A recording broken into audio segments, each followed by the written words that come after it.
सुंदरकांड। हनुमान जी का लंका को प्रस्थान। मंगल भवन अमंगल हारी, त्रबहु सुदशरथ अजर बिहारी। जामवंत के बचन सुहाए, सुनि हनुमंत हृदय अति भाए। तब लगी मोहि परख्यो तुम भाई, सहि दुख कंद मूल फल खाई। भावार्थ: जामवंत जी के सुहावने वचन हनुमान जी को बहुत अच्छे लगे और हनुमान जी ने कहा कि हे भाइयों, आप लोग केवल कंदमूल और फल खा दुख सहकर मेरी राह देखना। जब लगी आवहु सीत ही देखी, हुई है काज मोहि हर्ष विशेषी। यह कही नाई सब निकहु माथा, चलो हर्ष ही धरि रघुनाथा। भावार्थ: जब तक मैं सीता जी को देखकर लौट ना आऊं, क्योंकि कार्य सिद्ध होने पर मन को बड़ा हर्ष होगा। ऐसे कह सबको नमस्कार करके भगवान राम का हृदय में ध्यान धरकर प्रसन्न होकर हनुमान जी लंका जाने के लिए चले।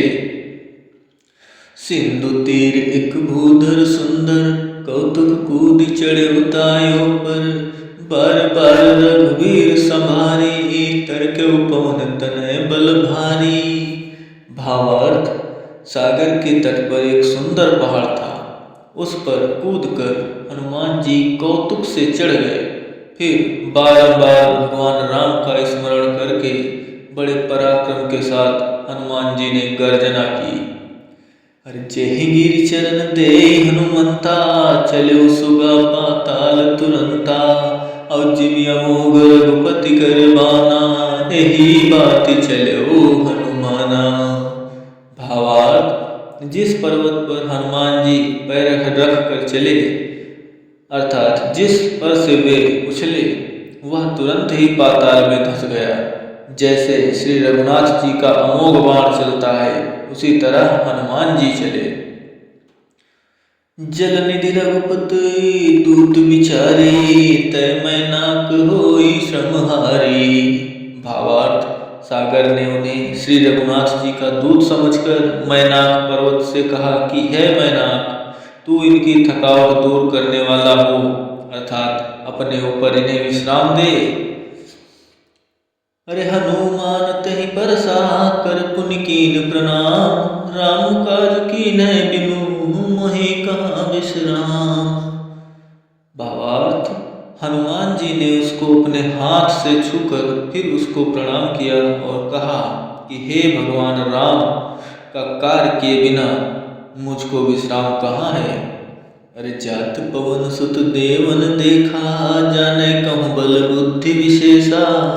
सुरसा नाम अहिन कै माता, पठैन आय कही तहि बाता। भावार्थ: हनुमान जी को जाते देखकर उसके बल और बुद्धि के वैभव को जानने के लिए देवताओं ने नाग माता सुरसा को भेजा। नाग माता ने आकर हनुमान जी से यह बात कही। आस सुरन मुहि दीन आहारा, सुनत बचन कहा पवन कुमारा।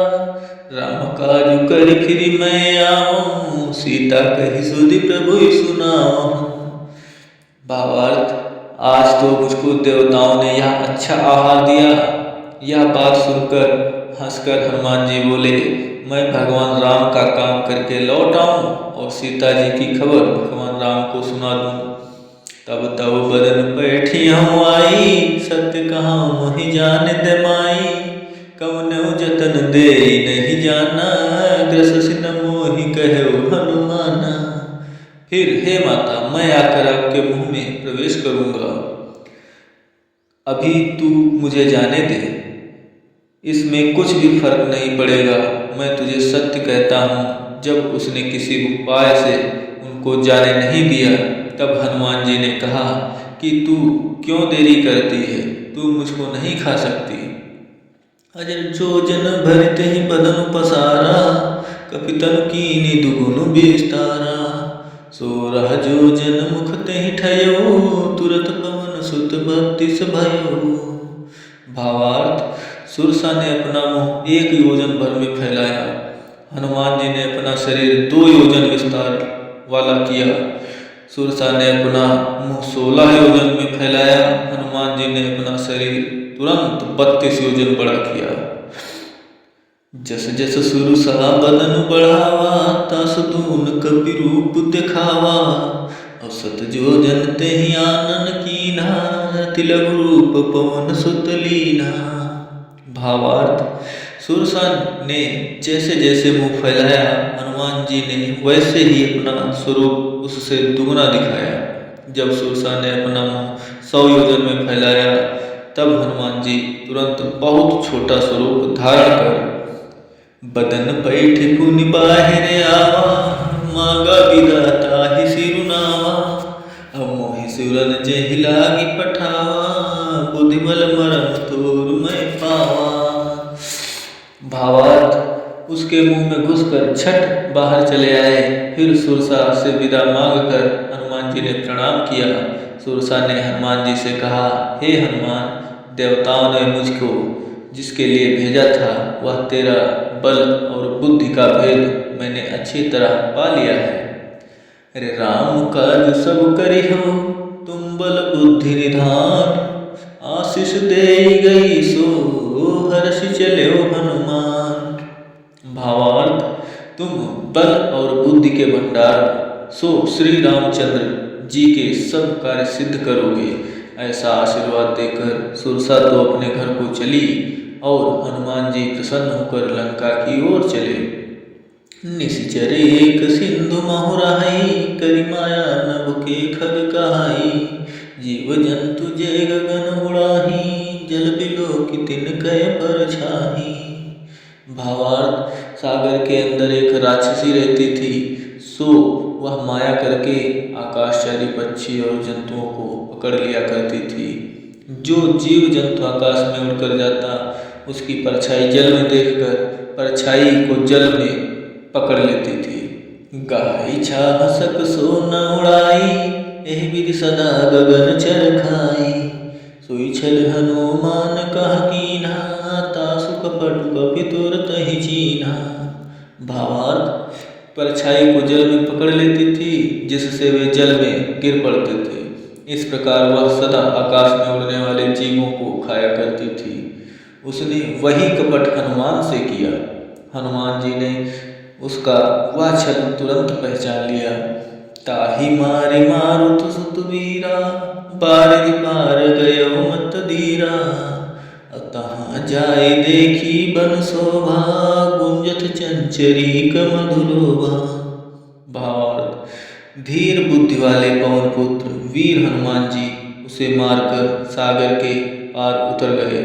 वहां जाकर हनुमान जी वन की शोभा देखते हैं कि भ्रमर मकरंद के लोभ से गुंजाहट कराए एक समाप्त। अरे नाना तर फल फूल सुहाए, तो इसे मकरंद देखि मन भाए। जय साल देखी एक आगे, तापर धाई चढ़ो भय त्यागे। भावार्थ, अनेक प्रकार के वृक्ष फल और फूलों से शोभायमान हो रहे हैं। पक्षी और हिरणों का झुंड देखकर मन मोहित हुआ जाता है। वहां सामने हनुमान जी का एक बड़ा विशाल पर्वत देखकर निर्भय होकर उस पहाड़ पर कूदकर चढ़ बैठे। उमा न कछु कपि कहे अधिकाई, प्रभु प्रताप जो कालहि खाई। गिरि पर चढ़ी लंका तहि देखी, कहीं न जाए अति दुर्ग विशेषी। भावार्थ, शंकर जी कहते हैं, हे पार्वती, इसमें हनुमान की कुछ भी अधिकता नहीं है। या तो केवल एक भगवान राम के ही प्रताप का प्रभाव है कि जो काल को भी खा जाता है।